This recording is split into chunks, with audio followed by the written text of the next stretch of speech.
قرائت شاهاثر علامه باباجان غفورов توجیکان، تاریخ قدیمترین، قدیم، عصر میانه و دوره نو، گفتار صدم.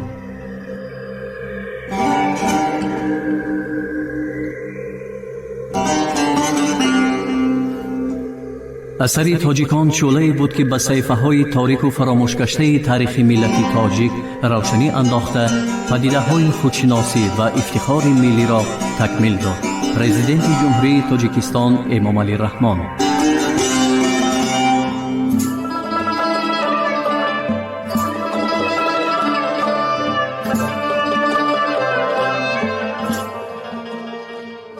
حیات تاجیکان در امارت بخارا و دولت خانی خوقند از میانه‌های عصر 18 تا میانه‌های عصر 19.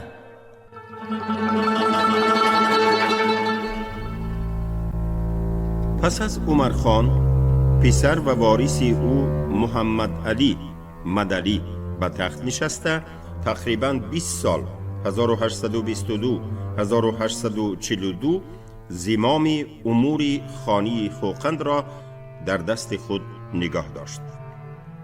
او چندین دفعه به سمت جنوب شرقی لشکر کشیده، ملک‌های درواز و قراتیگین را زیر دست نمود و مدتی چند حاکمی کولاب نیز به اطاعت وی سر درآورد. محمد علی خان در طرف غرب با اوراتیپه جنگ کرد، همچنین به قاشغر یورش ها نمود. در عهد او 10,000 اهالی قاشغر از ظلم و ستم حکومت خیتای به داد آمده به امید نجات سوی فرغانه فرار کردند و در همین جا مسکن گرفتند. محمد علی خان به مثل حکمران بخارا امیر نصرالله یک مرد ظالم و بی ترحمی بود. او یگان معیاری را رعایت نکرده آدمان گناهکار و بیگناه را به قتل می رسانید. چون عشرت پرست فاسق عمر به سر می برد، عیش و نوش و کیف و صفا شغل دائمی او به شمار می رفت. به قبل نلیفکین این خونخوار جوان صاحب تخت و تاج گردیده، تمام عمر فقط به فسق و فجور و قتل و کشتار مشغول شد. او از پشتیبانی اعیان و اشراف به کلی محروم گردید. مردم همیشه در غلیان بودند. امیر بخارا نصرالله از این فرصت استفاده برده سال 1842 خوقند را ضبط کرد و محمد علی خان را با همه اهل خاندانش به قتل رساند. اما امیر نصرالله خوقند را در دست نگاه داشتن نتوانست. دیری نگذشته خوقند باز استقلالیت خود را صاحب شد و خوجند و تاشکند را هم دوباره به دست آورد. هنوز در زمان حکمرانی محمد علی خان هیچ نباشد در نیمه دوم آن در خانه خوقند پدیده های بحرانی داخلی به ظهور می آمدند. هنگام جنگ های بیشمار و تبدلات دربار، طایفه های تمام نیست و نابود می شدند. نزاع‌های بین قوم‌های مقیمی و بادیه نشین که فیادلان و اعیان و اشراف قبیلوی برمی انگیختند، استثماری بیرحمانه اهالی هم مقیمی و هم بادیه نشین. این بود خصوصیت خاصی این دوره اضطراب‌آمیز که خانه خوقند تا آخرین لحظه های موجودیت خود از آن رهایی یافته نتوانست.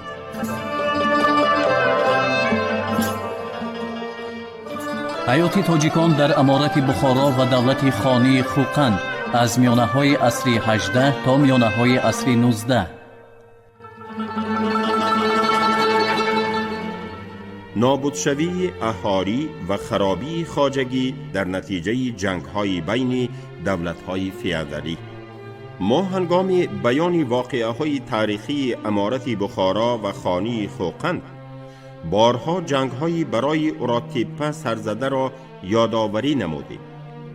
در نیمه دوم عصر 18 اوراتیپه ملکی کلانی بود که به هیئت آن غیر از حوزه شهرستان و اوراتیپه، پنجکین، جزخ، زامین، ناو و خوجند نیز داخل می شدند. این ملک به نااستواری حدود خود نگاه نکرده اکثر وقت صاحب اختیار بود. در اینجا حاکمانی از طایفه یوزی اوزبیک برآمده حکمرانی می نمودند.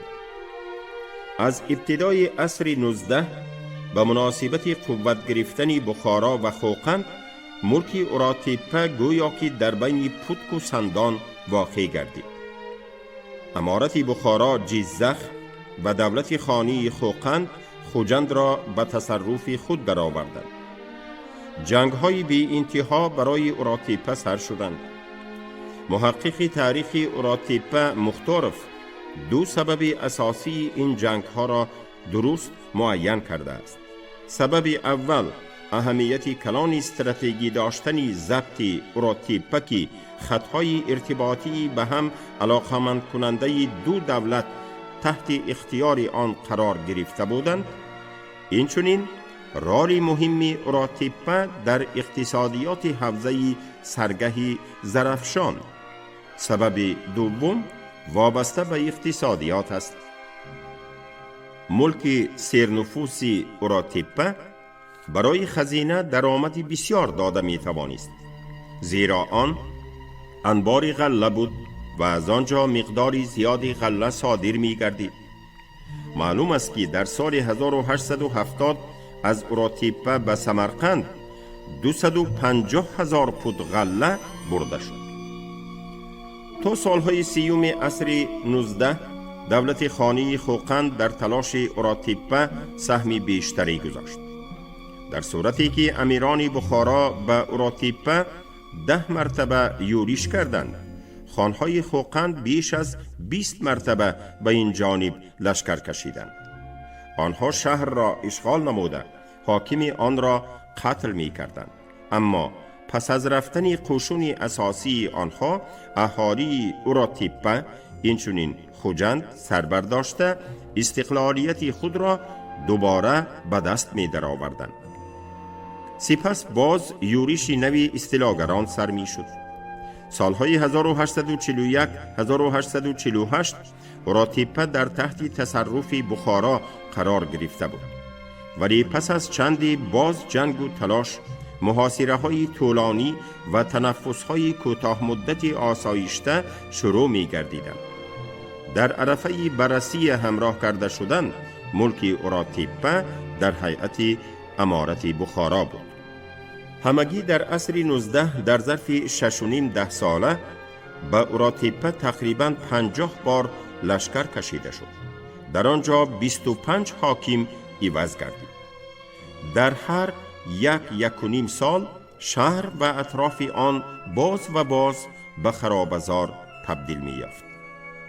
در اثرهای آن وقته تصویرهای دلخراشی وحشانیت و کشتارها که حادثه های مقرری همه روزه گردیده بودند بسیار دچار می آیند. در وقتی یکی از لشکرکشی هایش به اوراتیپه، عالم خان به سربازان خود امر نمود که شهر را تاراج کنند. در نتیجه چنان که سرچشمه خطی خبر می دهد، بجز خاک و سنگ هر آنچه که این ولایتی پربرکت داشت ربودند. تمام اهالی اوراتیپه، مرد و زن، با پای لوچ و تن عریان، ناله و فغان کنان مثل گدایان به نزد سربازان آمده حال تباه خود را بیان می کردند و خوراک و پوشاک می طلبیدند.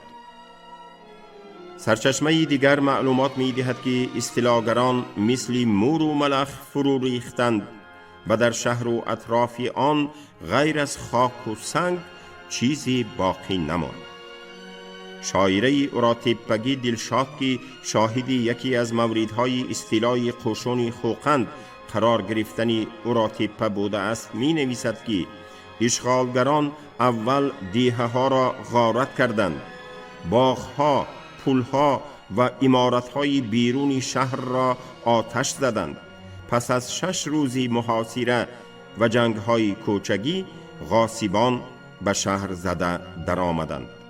سربازان، نوکران و مقربان امیر خانه به خانه گشته ماری مردم را طلب و تاراج می کردند، فاسقی و بی‌ناموسی می نمودند. در هر جا دارها ساخته بودند، از صبح تا شام آدمان را قتل می کردند.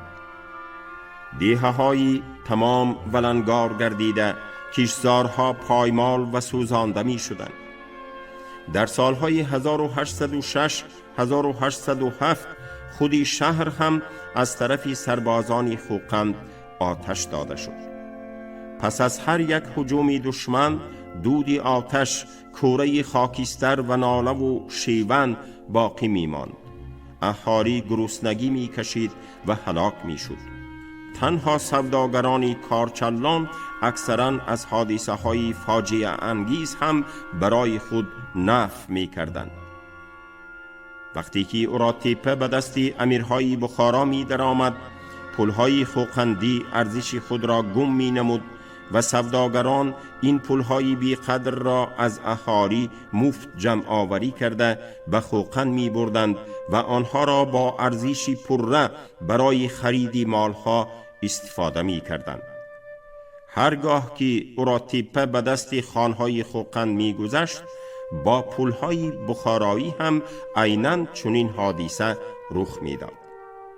این فریبگری و حقه‌بازی ها عذاب و مشقت مردم عوام را باز هم افزونتر می کرد.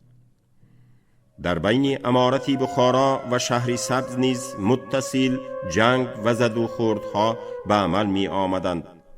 چنان که سیاح و عالم روس کون نوشته است، بیکی شهر سبز اسماً قسم ترکیبی امارت بخارا محسوب یافته، عملاً قریب همیشه در زیر حکمرانی حاکمانی از قبیله کینگس برآمده ازبک حیات مستقلانه به سر می برد.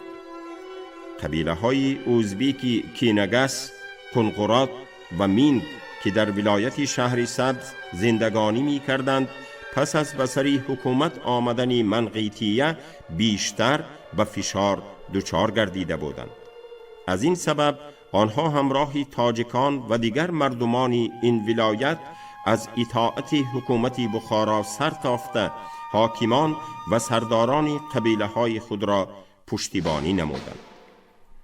چنان‌ای که احمدی دانش می نویسد، نصرالله خان قبلا همه آنهایی را که در فتنه ال و الوس اشتراک داشتند نابود ساخت و سپس به لشکرکشی‌های غارتگرانه خود از جمله به هجوم شهر سبز کمر بست.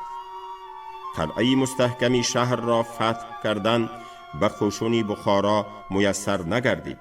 بنابراین سربازان استیلاگر دیهه‌های اطراف آن را غارت و خراب نمودند. سیاح روس می نویسد: هر سال بهاران او امیر نصرالله برای نابود کردن کشتزارهای غله دسته های سواره خود را به مزرعه های شهر سبز می برآورد. در نتیجه گرسنگی سر می زد، نرخ غله و دیگر خوراکواری ها به غایت بلند می شد.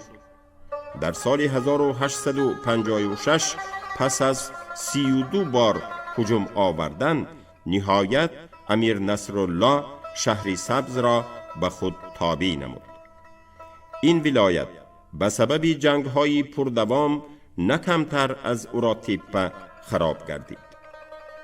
مبارزه بین گروه‌های مختلف صنف حکمران بهر به دست آوردن حاکمیت در دولت خانی خوقند، لشکرکشی‌های غارتگرانه خانهای خوقند به ملک‌های قزاقان، قرقیزان و تاجیکان کوهستان نیز به ترقیات قوه‌های استحصال کننده زیانی اصلاح ناپذیر رسانیده به سر اهالی مهنتکش عذاب و عقوبت‌های فوق العاده آوردند. مناسبت‌های اجتماعی و اقتصادی، قوه‌های استحصال کننده. مساحه امارت بخارا 180,000 کیلومتر مربع را تشکیل می کرد. محلهای این سرزمین از جهت جایگیرشوی اهالی یکسان نبودند. وادی‌های زرافشان و قشقدریا سیر نفوس و بخارای شرقی نسبتاً کم نفوس به شمار می رفتند. البته در این قسمت امارت وادی‌های هم بودند که نفوسی خیلی زیاد داشتند. به سبب نبودن معلومات‌های استاتیستیکی مقرر کردن مقدار صحیح اهالی امکان پذیر نمی گردد. موافق تخمین میندورف سال 1820 در امارت بخارا 2.5 میلیون کس میزیسته است. به تخمین خنیکف سال 1841 تعداد اهالی این مملکت 2.5 میلیون نفر است. ما برای آخر عصر 19 معلوماتی همچنین تخمینی در دست داریم که طبق آن نفوس امارت 1.5-2 میلیون کس بوده است. شاید مقدار اهالی امارت بخارا را 2 میلیون کس تخمین کردن درست باشد. قسمت اساسی اهالی از ازبکان و تاجیکان مجموعاً 80% عبارت بوده، از پس آنها ترکمنها 10% اهالی، عربها، قزاقها، قرغیزها و دیگران به شمار می رفتند. اگرچه حدودی نسبتاً بیشتر و یا اساساً اقامت داشتن تاجیکان در شهر و دیهات امارت بخارا و خانی خوقند موجود بود، در بسیار ناحیه ها آنها یک جایه با ازبکان میزیستند، چنانکه در میان ساکنان بسیار دیه و شهرهای ازبک نشین تاجیکان هم بودند. در اکثر محلهای تاجیک نشین ازبکان نیز زندگانی می کردند. این دو خلقی با هم علاقه خیلی نزدیک داشته را رابطه های خویشاوندی مدنی و اقتصادی متحد می ساختند. تناسب اهالی مقیمی و بادیه نشین و شهر و دیهات را فقط به تخمین می توان مقرر کرد. ظاهراً در ابتدای عصر 19 40% اهالی را آدمان کوچی و نیم کوچ نشین تشکیل می دادند، اما در آخر عصر مقدار آنها 35% گردید و خود کوچی ها از 15% بیشتر نبودند. از این برمی آید که نه فقط کمشوی وزن نسبی این قسمت اهالی، بلکه تقسیم نوی داخلی آن با افزودن فایز آدمان نیم کوچ نشین به عمل می آمد.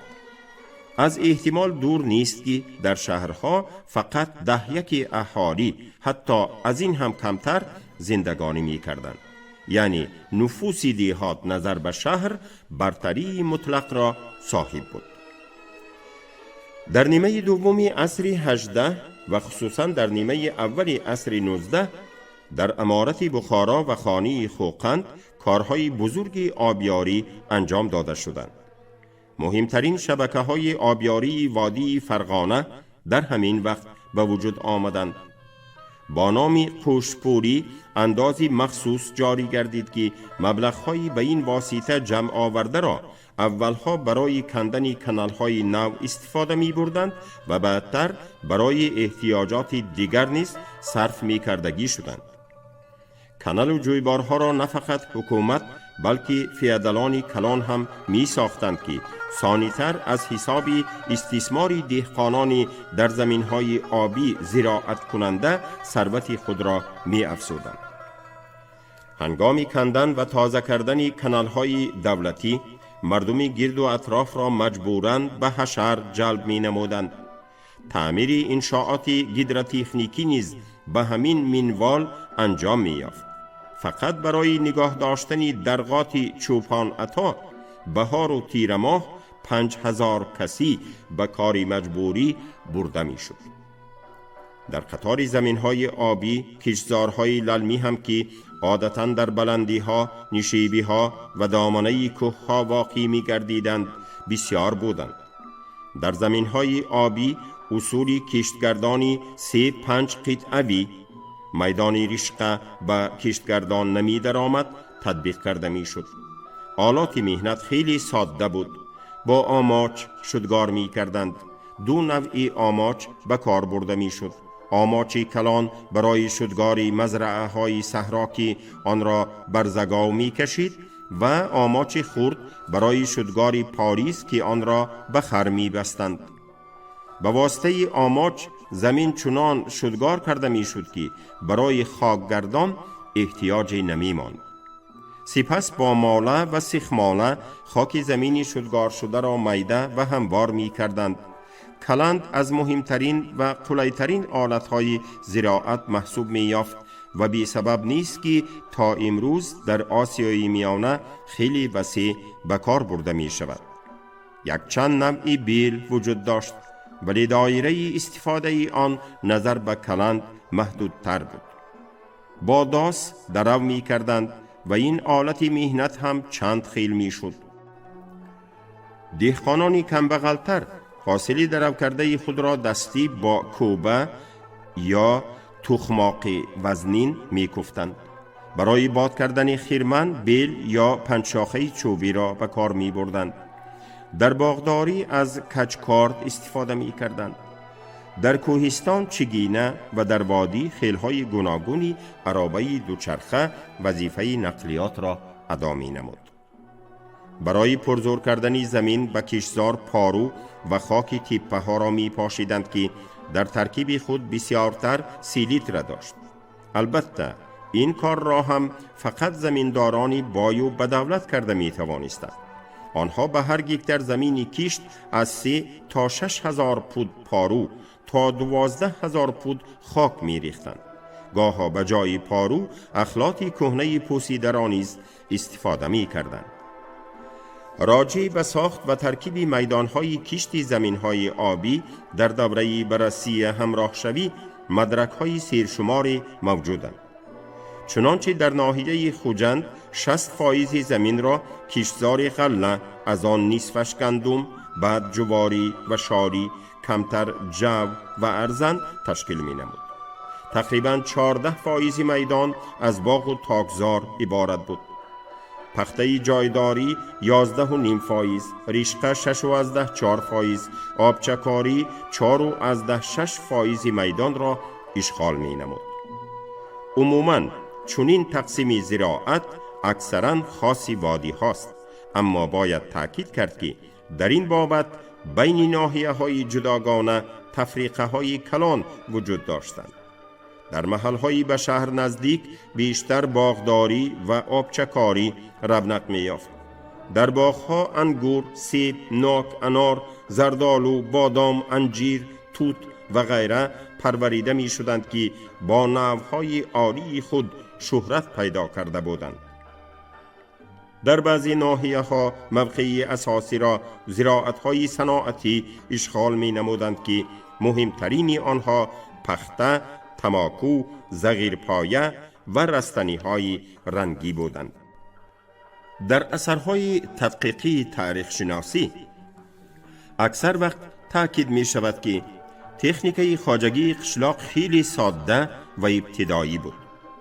بیشک این درست است، اما در این مورد نباید به کوتاه نظری راه داد و این بها را عموماً به خواجگی قشلاق روا دانست. مطالعه دقیق مدرک ها نشان می دهد که تجربه و ملکه در ظرف هزاران سال حاصل شده بر عبث نرفته است. در آسیای میانه طرزهای نهایت عاقلانه استحصالات خواجگی قشلاق در همان درجه ترقیات تکنیکی خواجگی قشلاق و مناسبت آب و زمین به وجود آمده در عمل جاری گردیده بودند. اصول زراعت آبی به شرایط خاک و اقلیم ناحیه‌های گوناگون موافق که در آن بسیار عامل‌ها از پیشبینی خلقی آب و هوای سال سر کرده تا سویه بازداشت آب زیر زمینی به نظر گرفته می شدند تهیه گردیده بود. دهقان مهنت خیلی زیاد صرف نموده زمین را برای زراعت آماده می ساخت. برای روشن‌تر گردیدن این مطلب به طریق مثال در پرورش پخته توقف می کنیم. پخته در زمینی کشت کرده می شد که پیشتر در آنجا غله، خصوصاً جایجواری و همچنین زراعت لوبیایی پرورش یافته باشد. پس از جمع آوری زراعتی پیشینه زمین را شدگار کرده تا آخرهای تیر ماه دم می دادند یا خود چنان که می گویند آفتاب می خوراندند. ثانی خواب می دادند که این اصول تا حال معمول است. مقصد از این در وقت فراوانی آب پیشکی زمین را با آب سیر کردن بود. در اولی بهار پارو پاشیده دفعه یکم شدگار می کردند. از پسی آن آب می ماندند. بعدی 10 روز دوم باره از قد و بر تکرارا شدگار کرده با کلند خاک را نرم می نمودند. ثانی ماله می کردند. پنبه‌دانه را 4-5 روز در دیگ‌های کلان تر کرده مانده بعد به زمین می پاشیدند و با ماله برویش خاک می کشیدند یا خود اکثر وقت جویک ها ساخته پنبه‌دانه را به پشته های آن می شناندند. در هوای گرم پس از 10 روز آن از زیر خاک نیش زده می برآمد. بعدی 10 روزی دیگر کشتزار را کلان می کردند. پس از چند وقت دهقانی پختکار زمین را دفعه دوم کلند می کرد، ولی این بار اندکی چقرتر. بعد چکن می کردند. کشتزاری پخته را خشاوه کرده از علفهای بیگانه تازه می نمودند و سفالک‌های در نتیجه آبیاری به وجود آمده را با کلند نرم می گرداندند. از روی حساب یک متخصصی پرتجربه تقریباً 40 عملی زحمت طلب را انجام دادن لازم می آمد تا به چیدن پخته شروع نمایند. میدندورف درباره دهقانان فرغانه نوشته بود: قابلیت کاری و هنری بزرگی با مهنتی سخت به خود مطیع ساختن طبیعت و به واحه‌های بهشت آسا تبدیل نمودن بیابان‌های هامون در این مردم بردباری مخصوصی را پروریده است. در آوان بچگی و جوانی من با رفیقان همسالم در این کارها اشتراک داشتم. نه فقط پرورش پخته بلکه دروی دستی غله و بسیار کارهای دیگری زراعت خیلی دشوار و پرمشقت بود. جوانان روستایی امروزه تاجیک و ازبیک یگان قدر تصور ندارند که بابایانشان یک لقمه نان خود را با چی مقدار عرق جبین به دست می آوردند. در عین زمان در میان همقشلاقیان من استادان ماهر خواجگی قشلاق، اگرونوم‌های مادرزادی تجربه صدها نسل‌ها را از خود کرده نیز بودند. آنها از خردترین نشانه و علامتی می توانستند آب و هوای سال آینده را پیشگویی کنند و می دانستند که برای کشت، آبمانی و دیگر کارهای زراعت کدام وقت بهتر و موافقتر است. در بین آنها باغبانان گلدست هم بودند که اصولهای گوناگونی پیوند و پرورش عالی ترین نوعهای درختان میوه را می دانستند. باید گفت که باغداری هم شغلی آسان نبود. مثلا به انار در یک سال از 6 تا 10 بار آب دادن لازم می آمد. در ناحیه‌های کوهستان کانال ساختن دشوار بود. مدتی کوتاهی رسیش رستنی و زمینی سنگلاخ کار را باز هم مرکب تر می نمود. یکی از سیاحان روس در حیرت افتاده بود که مردم کوهستان از میدانهای خود بی مخابات میلیون‌ها عدد سنگ جمع می کردند. در برابر موجود بودن عنعنه غنی زراعتکاری آسیای میانه نباید از آن چشم پوشید که دانش علمی حاضر زمان از جمله علم اگروخیمی به این سرزمین راه نمی یافت. تکنیک خواجگی قشلاق به درجه ابتدایی بود و استفاده آب و زمین با اصولهای از دهن مانده فیادلی صورت می گرفت. بنابراین به مهنت خیلی زیاد و مهارت دهقانان نگاه نکرده ثمره خواجگی قشلاق ناچیز بود. شما گفتاری صدم رو از کتاب علامه باباجان غفورов توجیکان شنیدید. عبدالرشید خوجامقуловхон، کارگردان شیرعلی نفضلی.